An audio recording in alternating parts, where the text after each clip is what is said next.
ஆண்டவராகிய இயேசு கிறிஸ்துவின் இன்ப உயிர்த்தெழுந்த நாமத்தினாலே இந்த அருமையான சுவிசேஷ பயணத்திற்கு உங்கள் அன்போடு அழைக்கின்றேன். நம்முடைய வாழ்க்கையில ஒரு ஆழ்ந்த சத்தியத்தை கேட்டு ஆசீர்வாதத்தை பெற்றுக்கொள்ள அழைக்கப்பட்டிருக்கிறோம். நாம் என்றுமே எதிலுமே எப்பொழுதுமே சந்தோஷமாய் வாழ வேண்டும் என்பது கர்த்தருடைய தீர்மானம், உள்ளத்தின் விருப்பம், வாஞ்சை. ஆம், அதே தான் அனுதினமும் எதிர்பார்க்கிறார். இந்த அற்புதமான நாளிலே எழுந்து போன சிலவற்றை நாம் பெற்றுக்கொள்ள வேண்டும் என்று ஆண்டவர் விரும்புகிறார். வசனம் அழகாய் சொல்லுகிறது. லூக்கா 19:10 வாசிக்கும் பொழுது, எழுந்து போனதை தேடவும் ரட்சிக்கவுமே மனுஷகுமாரன் வந்திருக்கிறார். நாம் எதையெல்லாம் எழுந்து போயிருக்கிறோம். இன்று பல மிஷினரிகளை இழந்து தான் திருச்சபை உருவானது.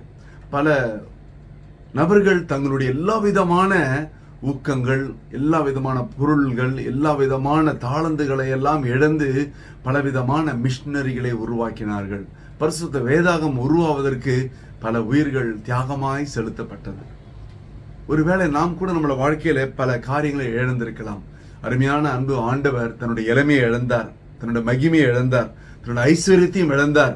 எல்லாவற்றுக்கும் மேலாக கல்வாரியில் கடைசி சொட்டு ரத்தம் வரை இழந்தார். கடைசியிலே தன் வஸ்திரத்தையும் இழந்தார். எல்லாம் எதற்காக? நீங்களும் நானும் சந்தோஷமாய், சமாதானமாய், சாட்சியாய் சரித்திரம் படைக்க வேண்டும் என்பதற்காகவே எல்லாம் இழந்தார் அல்லவா? அதனாலதான் ஒரு முறை ஆதாமை பார்த்து ஆண்டவர் கேட்டார். அந்த நெருக்கமான இறுக்கமான உறவு அதில் விரிசல் வந்த பிறகு கேட்கிறார் ஒரு வார்த்தை, ஆதாமே நீ எங்கே இருக்கிறாய்? எவ்வளவு வேதனையுள்ள ஒரு வார்த்தை பாருங்களேன்.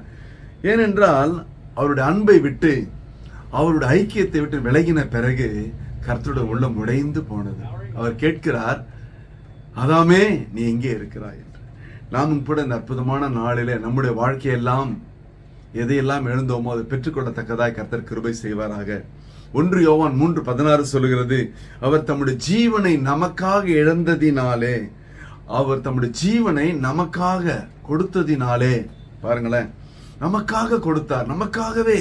அப்ப அன்பு இன்னதென்று விளங்கும்படியா இதை கொடுத்திருக்கிறார். அப்படி என்றால் இந்த அற்புதமான நாளிலே ஒரு காரியத்தை குறித்து, எழுந்து போன பலன், இன்று பலருடைய வாழ்க்கையில அந்த பலன் இழந்த பிறகு இல்ல, எல்லாம் முடிந்து போனது என்று நினைத்து வாழ்க்கையே சூனியமாய் நினைக்கிறார்கள்.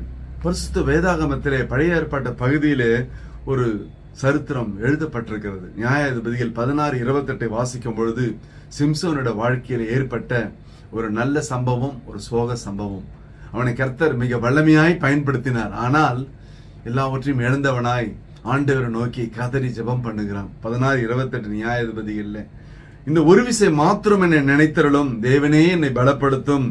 தான் இழந்து போன பலத்தை தேவனிடத்தில் கேட்டு கதறி ஜெபித்து பெற்றுக்கொள்கிறான். சிம்சோனுடைய பலன் எப்படிப்பட்டது தெரியுங்களா?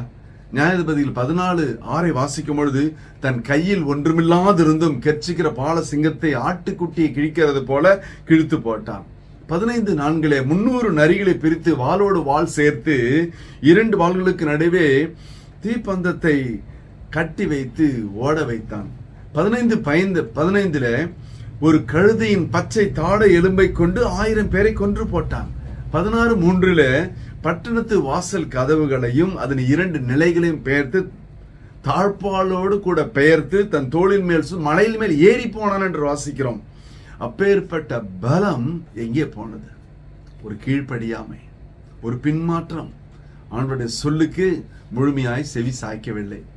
அப்பொழுது கர்த்தர் அவனை விட்டு விலகினார் என்பதை அவன் அறியவே இல்லை. பாருங்க, ஆண்டவர் கூட இருக்கிறது நம்மளுக்கு தெரியும், ஆனா விலகிட்டாருன்னா தெரியாது இல்லையா? எல்லாவற்றையும் இழந்த நேரத்திலே கூட தன்னோட வாழ்க்கையில அவன் ஜெபத்தை இழக்கவில்லை. கர்த்தரை நோக்கி கூப்பிடுகிற அந்த கூப்பிடுதல் இழக்கவே இல்லை. 16:28 கர்த்தராக, ஆண்டவரே நான் என் 2 கண்களுக்கு தீர்வையாக பெலிஸ்தியர் கையிலே பழி வாங்கும்படிக்கு இந்த ஒரு விஷயம் மாத்திரம் நினைத்துள்ளோம் என்று ஜெபித்தான். மிக பரிதாபமான ஒரு ஜெபம். வேதத்திலே எத்தனையோ பரிசுத்தவான்கள் உள்ளம் உடையிற அளவுக்கு ஜெபித்திருக்கிறார். இந்த ஜெபம் மற்ற ஜெபங்களை பார்க்கலும் மிக மனவேதனையை வெளிப்படுத்தக்கூடியதா இருக்கிறது.